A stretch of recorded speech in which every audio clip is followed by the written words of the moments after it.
En 2018, el economista Raj Chetty y su equipo publicaron un estudio que utilizaba datos fiscales de millones de estadounidenses para responder una pregunta simple: ¿qué probabilidad tiene un niño nacido en el 20% más pobre de llegar al 20% más rico?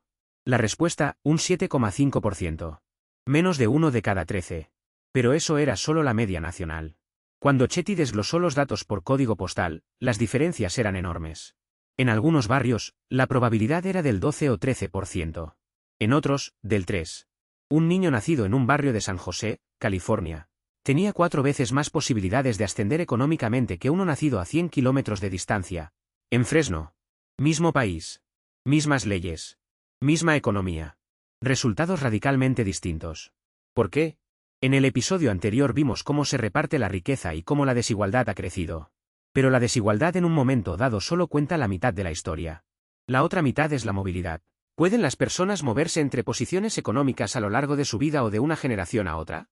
Una sociedad puede ser desigual pero móvil, grandes diferencias de renta, pero con ascensores que funcionan.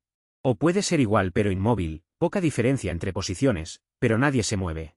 Lo ideal, por supuesto, sería una sociedad con poca desigualdad y mucha movilidad. Lo peor, mucha desigualdad y ninguna movilidad. Y los datos sugieren que lo peor es exactamente lo que está ocurriendo en muchos países. La movilidad social se mide de dos formas principales. La movilidad intrageneracional mide cuánto cambia tu posición económica a lo largo de tu propia vida. Un camarero que monta su propio restaurante y prospera experimenta movilidad ascendente. Un ingeniero que pierde su empleo a los 50 y no vuelve a encontrar uno comparable experimenta movilidad descendente. La movilidad intergeneracional mide la relación entre tu posición económica y la de tus padres. Si el hijo de un obrero puede llegar a ser médico y la hija de un banquero puede acabar en la precariedad, la movilidad intergeneracional es alta. Si los hijos de ricos son ricos y los hijos de pobres son pobres, la movilidad es baja. El indicador técnico más usado es la elasticidad intergeneracional de ingresos. Suena complicado, pero la idea es simple. Mide cuánto predicen los ingresos de los padres los ingresos de los hijos. Si el valor es 0, lo que ganan los padres no dice nada sobre lo que ganarán los hijos. Movilidad perfecta. Si el valor es 1, los hijos ganan exactamente lo mismo que sus padres.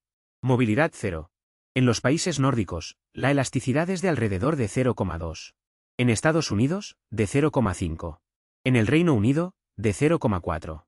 Esto significa que si eres estadounidense, los ingresos de tus padres predicen la mitad de los tuyos. Si eres danés, solo un quinto.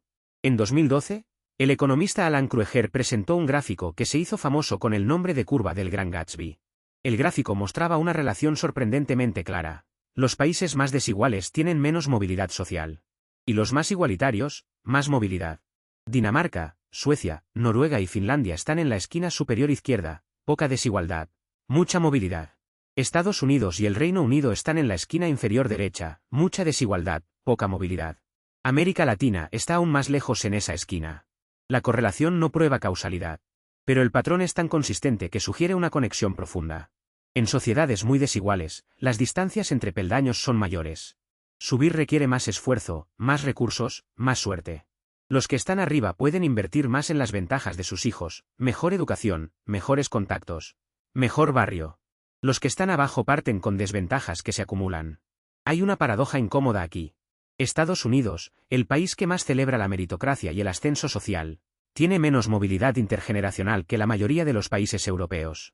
El sueño americano, medido con datos, funciona mejor en Escandinavia que en América. ¿Qué factores determinan la movilidad social? La investigación de Chetty y otros ha identificado varios. La educación es el más obvio. El acceso a educación de calidad desde la primera infancia es el predictor más fuerte de movilidad ascendente. Los niños que asisten a programas preescolares buenos tienen mejores resultados académicos, mejores empleos y mejores ingresos de adultos. El efecto es especialmente fuerte para los niños de familias pobres. La segregación residencial es el segundo factor. Los barrios pobres concentran desventajas, peores colegios, menos empleo, más criminalidad, menos modelos de éxito. Los barrios ricos concentran ventajas. Chetty demostró que trasladar a una familia de un barrio pobre a uno menos pobre, aunque los ingresos familiares no cambiasen, mejoraba significativamente los resultados de los hijos a largo plazo. La estructura familiar importa. Los hijos de familias estables tienden a tener mejores resultados económicos. Pero esta observación debe matizarse. La estabilidad familiar está fuertemente correlacionada con los ingresos. Las familias con más recursos pueden permitirse más estabilidad. Culpar a la estructura familiar sin reconocer las causas económicas subyacentes es confundir síntoma con causa. Las redes sociales, en el sentido sociológico, no digital, son otro factor documentado. A quién conoces importa tanto como que sabes. Los hijos de familias conectadas tienen acceso a información, oportunidades y recomendaciones que los hijos de familias aisladas no tienen. La desigualdad de redes reproduce la desigualdad económica. El economista y filósofo indio Amartya Sen propuso una forma diferente de pensar la movilidad. En lugar de medir solo los ingresos, Sen sugirió medir las capacidades, las libertades reales que una persona tiene para vivir la vida que valora. Una persona puede tener ingresos pero no capacidades si, por ejemplo, vive en un país donde no puede participar políticamente, o donde la discriminación le impide acceder a empleos para los que está cualificada, o donde una enfermedad crónica sin tratamiento limita todo lo que puede hacer. El enfoque de las capacidades amplía el concepto de movilidad más allá de lo puramente económico. No se trata solo de ganar más que tus padres. Se trata de poder elegir qué estudiar, dónde vivir, a qué dedicar tu vida. Y esas opciones dependen de las instituciones, la sanidad, la educación y los derechos tanto como de los ingresos. Martha Nussbaum desarrolló la idea de Sen en una lista de 10 capacidades centrales que toda persona debería poder ejercer: vida, salud, integridad corporal, sentidos e imaginación, emociones, razón práctica, afiliación, relación con otras especies, juego y control del entorno. Es una forma de medir el bienestar que va mucho más allá del PIB y de la renta. Hay una forma de movilidad social que los debates nacionales suelen ignorar: la migración.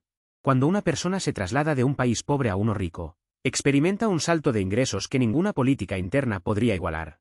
Los estudios muestran que los trabajadores que emigran de países de renta baja a países de renta alta multiplican sus ingresos por 3, por 5, incluso por 10, haciendo exactamente el mismo trabajo. Un albañil en Honduras gana una fracción de lo que gana un albañil en Estados Unidos.